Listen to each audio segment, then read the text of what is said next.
v and w. Now we introduce distance between vectors. So vectors are points, right? In the usual inner product space, Rn and Cn, vectors are points, and we can talk about distance between points in Euclidean space, and we mimic that definition and transport this idea of distance between two vectors in an arbitrary inner product space. So we can talk about distance between functions, yeah, distance between matrices. And for approximating objects with another object, it is important to understand what is the distance between those objects. If two objects are far apart, then they cannot be called approximations of each other. Yeah, we have to measure the distance between vectors to see how close are two vectors. We can measure angle between vectors, but that will only tell us whether the given vector is in the direction of the given vector. So angle will tell you some information, but the distance tells you another information between vectors.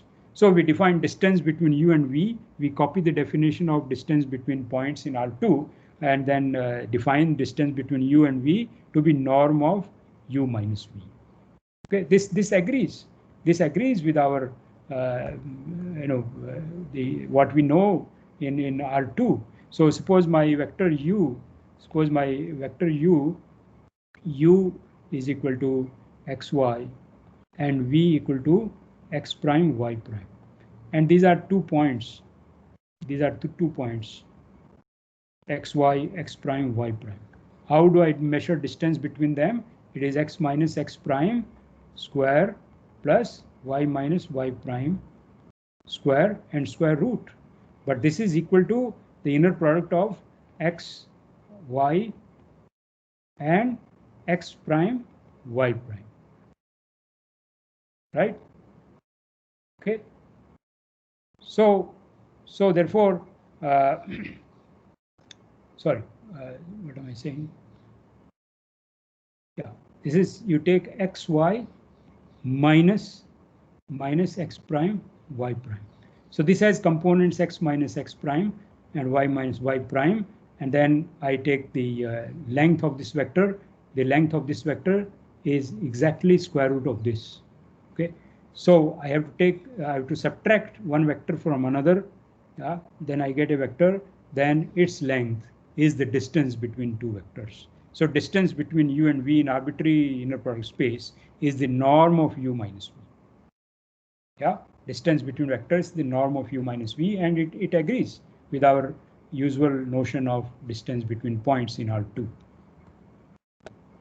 So suppose I have 3 points, yeah, u, v, w, then the distance is non-negative. That is from definition. Norm of u minus v is non-negative number, and it is equal to 0 if and only if this vector is 0. That means u equal to v. So duv is non-negative. It is 0. Distance is 0 if and only if two vectors coincide, and distance between u and v is same as distance between v and u, because this is same as norm of v minus u. You can check. Okay, and then we have triangle inequality. If I have 3 points u, v, and w, I measure distance between u and v, and then this is less equal to this distance plus this distance. This distance is less equal to this distance and plus this distance. This is the triangle inequality. Okay, so duv is less equal to duw and dwv. Okay, you just put the definition of distance between two vectors, use properties of inner product, and you can check all these 3 conditions that distance is non-negative. It is equal to 0 if and only if two vectors are equal. Then distance function is symmetric. Okay, and then distance function satisfies triangle inequality. Okay, yeah. So we have now idea of angle between vectors and when two vectors are perpendicular.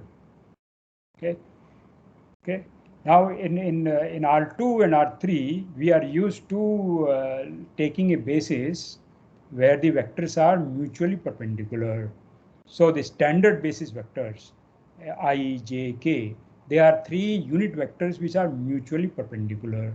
So we fix a set of mutually perpendicular vectors, and then we find coordinates with respect to this basis. So I introduced the idea of coordinates of vectors with respect to an ordered basis. So if my basis is the standard basis ijk in R3, then every point gets unique coordinates with respect to this basis. But interesting property of this basis is that this basis consists of three vectors which are mutually perpendicular.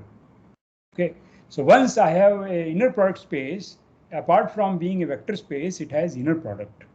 So we would like to, rather than working with a arbitrary basis, we would like to work with a basis where the vectors are unit vectors and they are mutually perpendicular. Because computations become very easy if you choose such a basis. That is a basis in which vectors are mutually perpendicular and they are of unit length. So such bases are called orthonormal basis of a given vector space. So we would like to construct nice orthonormal basis of a vector space, and this will be done by a process called Gram-Schmidt orthonormalization process. So you will see that given any basis of vector space, which I can find by doing Gauss elimination, in a usual vector space, I can run through Gauss elimination and pick a basis out of a given set of vectors with whose linear span is the whole vector space. Once I have access to one basis, you will see that there is a process called Gram-Schmidt orthonormalization process, which will produce a orthonormal basis. Okay, yeah. So let me say this formally. So take a n-dimensional inner product space.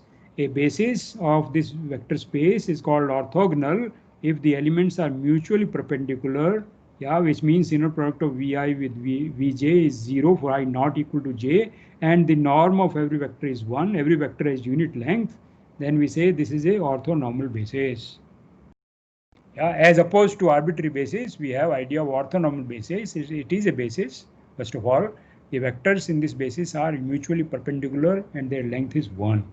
Okay, so for example, if you take the standard basis in Rn, standard basic column vectors E1, E2, En, this is a orthonormal basis with the standard inner product because each one of them is unit vector, and you can check that the inner product of Ei with Ej when I is not equal to j is 0.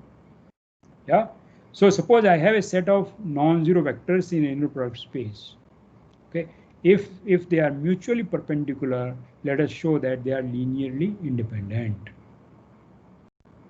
Okay, if they are mutually perpendicular, let us show that they are linearly independent. Okay, so any set of vectors, inner product space, I can talk about angle between vectors. So if I have any set of vectors, I can measure angle between pairs of vectors and test whether they are mutually perpendicular. So anytime you have a set of mutually perpendicular non-zero vectors, it is linearly independent. It's a linearly independent set. Okay, so let us prove that. So suppose there are scalars so that their linear combination is 0. Then I need to show that these scalars are actually 0 to show their linear independence. But look at this equation. The vectors are mutually perpendicular. So if I take the inner product of on both the sides with u1, if I take inner product with u1 on the right hand side, I get 0. But on the left hand side, when the inner product distributes over sums, and then we have Hermitian property. But when I take inner product of u1 with these, only this term will survive. The other u2, un, they are perpendicular. So it will give me c1 and then norm of u1. So it will say it is equal to 0. So if I take the inner product on both the sides with the u1, this is equal to 0. But this is equal to inner product of c1 u1, and that is equal to c1 bar u1, and this is equal to 0. But u1 is a unit vector. This is the square of the length of u1. This is equal to 0, and therefore c1 is 0. So by taking inner product with u1, u2, un, etc., you can check that every ci has to be 0, and therefore this mutually perpendicular non-zero vectors are linearly independent. Okay, they are linearly independent. All right. So let's look at an orthonormal basis, examples of orthonormal basis. So in the plane take two vectors. In the plane take two vectors. This is the vector which makes angle theta. So the coordinates are cos theta, and sine theta. And then I take a vector which is perpendicular to this. So that is this vector. Okay. So cos theta sine theta minus sine theta cos theta, you can take their dot product in R2. They are mutually perpendicular, and cosine square theta plus sine square theta is 1, and therefore V and W are unit vectors, and therefore this is a orthonormal basis of R2. And you can change theta. So there are infinitely many orthonormal bases in R2. You take any two unit vectors which are mutually perpendicular, they are linearly independent, and two vectors which are linearly independent in R2, they have to necessarily form a basis of R2. Yeah. So therefore, any two mutually perpendicular non-zero vectors of unit length will give me orthonormal basis of R2, and this is this example 1. Consider R2 with standard product. Then you take this vector v1 1 and 1 minus 1. This is my vector 1 1 and vector 1 minus 1. This is 1 minus 1, and they are mutually perpendicular. Yeah, but they are not of unit length. So these are two orthogonal vectors, but they don't form a orthonormal basis. We can say they form a orthogonal basis. Yeah, they are mutually perpendicular, so they are linearly independent. They form a basis of R2, but they are not unit vectors. So to distinguish orthonormal basis from other bases in which the vectors are mutually perpendicular, we use the word orthogonal basis. Yeah, but we can divide by the length of V1, length of V2, and get unit vectors. And when you scale two vectors, and if the vectors were mutually perpendicular, after scaling also they remain mutually perpendicular.